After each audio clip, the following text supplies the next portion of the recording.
Hi everybody, welcome to Sandy's Palette. This is Sandy, and I just wanted to show you some envelopes that I tea dyed.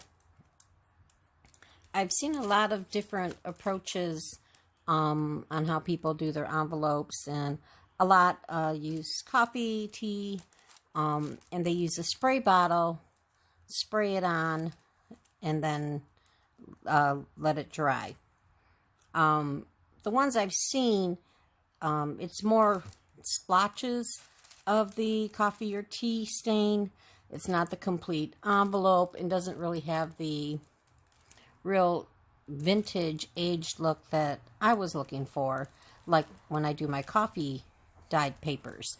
So normally with my coffee dyed papers, I've never used tea yet, which I plan on doing, and doing some with beet juice and some food coloring to get other colors. But normally when I do my coffee dyed papers, I let them sit in the coffee just for a little while, and then I put them in the oven to dry them, and I can get different effects on them by putting doilies on and while I'm staining those as well, etc. But for these, this is my first time using tea, and I wanted my envelopes to look more vintage and aged on more of a complete look, and not just kind of splattered here and there. So that's just my personal preference. I'm not saying that the other ways are wrong, but I just thought I'd give it a try. So I did it the same way that I do my coffee dyed papers. I took about 12 tea bags. I have this huge jar. I think we got my mango slices or something in it, but it's a fairly big jar. And I filled that with boiling water and probably about 12 tea bags. And I let that sit and brew and cool down. So probably like, I don't know, an hour, whatever. I just went and did other things and didn't really think about it. Then I poured it in. I get the tinfoil pans from the Dollar Tree. They have, I think, a pack of 2 that are the deeper ones. That's what I do the actual dyeing in. And then I bought a 3-pack of the shallower pans, and that's what I put it in to bake in. And sometimes with my papers, they overlay to the side a little bit, and I get a really nice burnt like edge on it with so a little bit of the foil indentation on it, and I kind of like that. So I did try, which I just used one envelope because I figured with the window plastic being in it, it might shrivel up or, you know, not work as well with the oven method, and that's exactly what happened. The plastic crinkled right up and the envelope was ruined. So I knew I would have to air dry these, which I did. I laid them out in the pans and let them air dry. But I wanted to show you the results. After I steeped the tea, I put it in the deeper pan and put my envelopes in. I dip them and then I turn them over.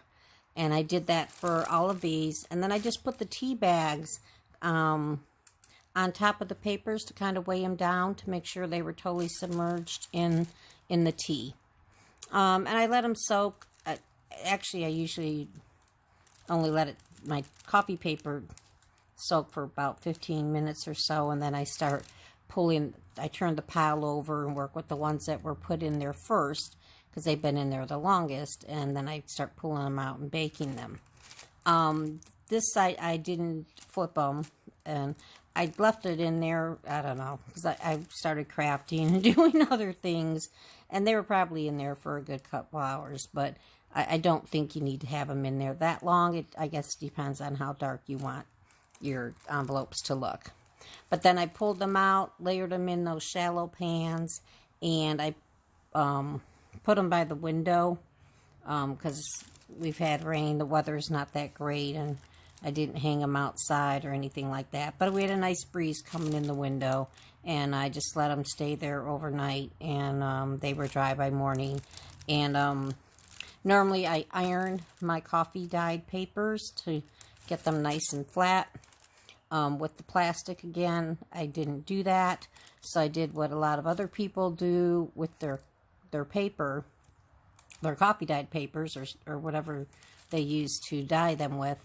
And they just lay them under something heavy or a pile of books, and it kind of straightens them out. So that's what I did with my envelopes, and they came out pretty good. But I was really pleased with the results, and I just wanted to share it with you because they really do look aged and vintage. These were two that I had already had pre-cut that I was going to use to make pockets with. And here are the other ones. And I really got some great dye aged look on it. Now some of them, again, they were already open, so I don't have the flaps on them. So the glue wasn't really a factor. But there are some of the sides. This one's okay. But some of them where the glue kind of lifted a bit, which when it dried, it resealed itself. But there are some that I'm going to have to touch up. The other thing is too, which I've learned when making pockets and other things using these windows, especially if you're going this way, but your insert gets stuck on it sometimes and doesn't go in real nice. So I know I'm going to have to glue some of them down anyway, but some, like this one, is fine. The window hasn't lifted off at all. But there was a couple where it was like the window might have peeled up a little bit, and I might have to seal it back down. But it doesn't seem like too many of them are like that. But anyway, I just wanted to share how pleased I was with how these came out. The full envelope is stained. It's not just sporadic and spots and white and others. And I know a lot of it's going to be covered up, but this does leave other options available, like this one here. Didn't take as much. It probably was one of the ones that was on the top that wasn't in as long. But like this one, I got some really nice coloring around the window. So then when I am adding pattern paper, I'm okay if a little bit of that shows. And you know, it really has more of the effect. You can see the browning around here, around the window. So I definitely am pleased with that. I'm definitely going to, this one's a little bit lighter, stick with this technique for doing my envelopes, because I definitely did get a better aged look on the complete envelope and not just sporadically in blotches, which there's nothing wrong with that, as most of it gets covered up with paper anyway. But like I said, I don't have to worry as much if I want some of it to show. I don't, you know, even though I may still ink it, at the coloring and the aged effect really came out really well on these, and so I'm very pleased with them, and I just wanted to share that with you if you wanted to try doing it that way. Okay, so hope that helps anybody that's new at doing it or wants to try a different way to have them come out a little bit darker. And so just wanted to share that information. All right, everyone have a great day. Talk to you later.